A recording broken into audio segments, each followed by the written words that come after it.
Hi guys, जय जगन्नाथ। कार्तिक मास सोमवार उपलक्षे आपण मानक बहुत बहुत शुभकामना और शुभेच्छा। महादेव समस्त को घंट गोड़े रखु। आज सोमवार उपलक्षे मु बिना प्याज रसुन खाଇବା बनई। इमिति भी मो घरे प्रति सोमवार बिना प्याज रसुन खाଇବା बने। हजबैंड को लंच बॉक्स रेडी कर देती। भात सहित डालमा गाजर काकुट सालाड बन देती। तापर मुझे सहित डायरेक्ट जे इवनिंग रे मीट कर। आज आलू चप खाइबार क्रेवी बहुत थिला, सो आज आलू चप बनई। किसी परफेक्ट होता और किसी गुड़ाक फाटी जाइए।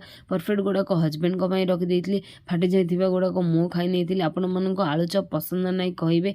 आउ डिनर आम आज रुटी सहित डालमा सका बंची डालमा खाई नहीं। रुटी सहित डालमा भी पसंद ना निश्चित भाव में कमेंट सेक्शन में जनइबे। जदि वीडियोटी आपण मानक मोर भल लगे ताले लाइक शेयर कमेंट और सब्सक्राइब करने जमारू भी भूलें।